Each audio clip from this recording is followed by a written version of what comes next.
कृष्ण का संवाद। कुरुक्षेत्र के महायुद्ध की तैयारी चरम पर थी। पांडव और कौरव दोनों पक्ष अपनी अपनी रणनीतियों में व्यस्त थे। युद्ध का दिन नजदीक था और भगवान कृष्ण, जो पांडवों के सारथी और सलाहकार थे, एक विशेष उद्देश्य से कर्ण से मिलने गए।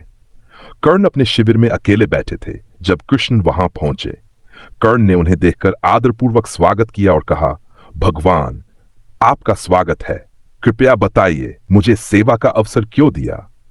कृष्ण ने गंभीर स्वर में कहा, कर्ण, मैं तुम्हारे पास एक महत्वपूर्ण बात करने आया हूं। आज मैं तुम्हें तुम्हारी सच्चाई बताने आया हूं। तुम कुंती पुत्र हो, सूर्य देव के आशीर्वाद से जन्मे हो। तुम पांडवों के सबसे बड़े भाई हो। यह तुम्हारा अधिकार है कि तुम अपने भाइयों के साथ खड़े होकर धर्म की रक्षा करो। यह सुनकर कर्ण चौंक गए। उन्होंने कुछ देर मौन रहने के बाद उत्तर दिया, भगवान, आपकी बात सुनकर मुझे गर्व हुआ कि मैं पांडवों का भाई हूं। लेकिन अब यह सच्चाई जानने का कोई लाभ नहीं है। मैंने अपना पूरा जीवन यह सोचकर बिताया कि मैं सूत पुत्र हूं।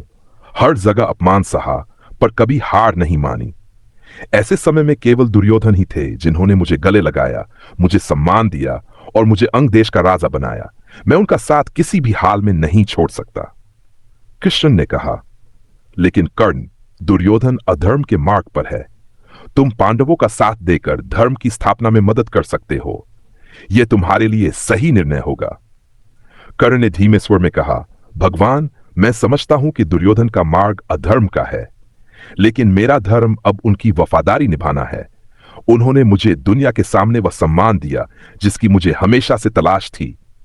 मैं उनके साथ खड़ा रहूंगा, चाहे परिणाम कुछ भी हो।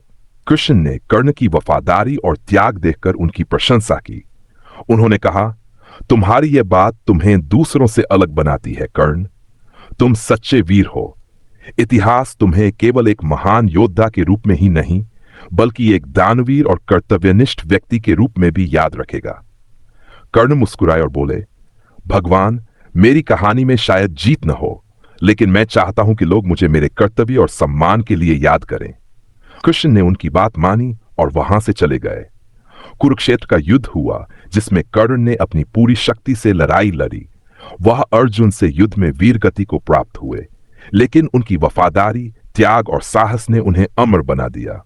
सारांश, कर्ण का जीवन वफादारी, त्याग और कर्तव्य का प्रतीक है। उन्होंने अपनी व्यक्तिगत इच्छाओं से ऊपर उठकर अपने मित्र के प्रति वचन निभाने को प्राथमिकता दी।